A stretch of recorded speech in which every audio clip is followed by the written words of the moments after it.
పోలరాజు విగ్రహం అంటున్నారు, ఎంతవరకు నిజమన్నా? నిజమంటే పోలురాజు లింగ రూపమే కాక భైరవ రూపంలో వెలిశాడనేది స్పష్టంగా ఉంది. అలానే ఇటీవల ఈ ఈ ఒక సంవత్సర కాలం 2 సంవత్సరాల కాలంలోపే ఇక్కడ ఈయన గుడి కట్టించారు. అంతకుముందు ఎండకి వానకి తడుస్తూ ఈ ఉత్తరముఖంగా ఉన్న అతన్ని తిరిగి తూర్పు వైపు ప్రతిష్ఠించి రీసెంట్గా గుడి కట్టారు.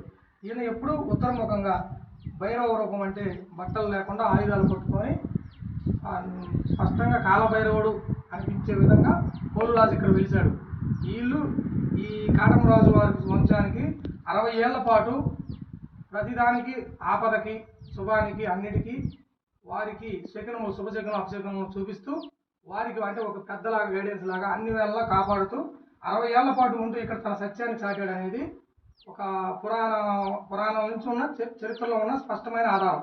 దానికి ఎలా చెప్పగలుగుతామంటే కనకబండి మోహన్ రావు గారి పుస్తకం ఒకటి, తంగిరాల వెంకట సుబ్బారావు గారి పుస్తకంలో వాటిల్లో మెన్షన్ చేసి ఉంది మనకి.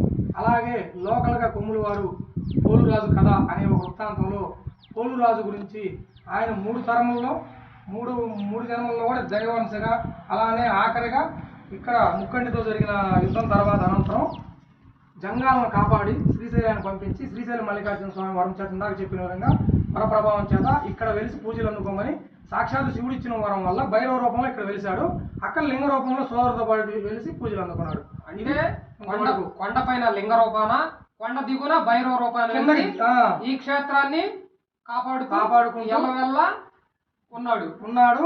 ఈ ఎర్రగడ్డపాడు యుద్ధమే కాక ఇక్కడున్న పాలేడి గంగమ్మ దగ్గరకు నాడు కాటమరాజు పాలేట్లో కరకవాదం జరిగి పూజించే క్రమంలో చిన్నపాటి వాదం జరిగిన క్రమంలో సాక్షాత్ కాటమరాజు స్వామి వారికి రాత్రి స్వప్నం అందున పోలురాజు స్వామి లింగంలో నుంచి నిజ రూపంతో బయటకు వచ్చినట్టు సాక్షాత్ ఆయన స్వప్నంలోనే కనిపించాడు. ఎలా నిజ రూపంలోంచి భైరవ రూపంలోంచి ఒక మనిషిగా వచ్చి సాక్షాత్ పోలురాజుగా వచ్చి నేను ఇలా ఇక్కడ వెలిసి ఉన్నాను, గంగమ్మ నెలవేల్పు, మిమ్మల్ని కాపాడుటకే వచ్చి నన్ను కొలిసిపోతే మీరు ముందు మళ్ళీ తిరిగి ఈ యుద్ధంలో ఆఖరి యుద్ధంలో విజయం రావాలని యాదవ ఖ్యాతి పెంచాలని ఇలవేల్పును నేను మీ తల్లిని పూజించమనే వచ్చింది. కానీ ఇందులో ఆమె కపటం ఏమీ లేదు. నిజం ఎరిగి నువ్వు తల్లిని కొలవమని చెప్పగా మరుసటి రోజే బోనం ఎత్తి పాలేట్లో ఆయన అక్కడ కొలిచాడు. అందుకు నిదర్శనంగా పోలురాజు వృత్తాంతంలో కూడా ఈ ఆధారాలు పూర్తిగా చాలాసార్లు వినడం జరిగింది. మనం పుస్తకాలు చదవడం కూడా జరిగింది. 20 ఇయర్స్ 20 సంవత్సరాల క్రితం 2006లో నేను అప్పుడున్న బుక్స్లో తంగిరాల వారు పుస్తకాల్లో చదవడం జరిగింది. స్పష్టంగా ఈయన మనం 100% గ్యారెంటీ పోలురాజు అని నేను చెప్పగలుగుతాం నా గుండెల మీద చేసుకుని. అంటే వాస్తవం.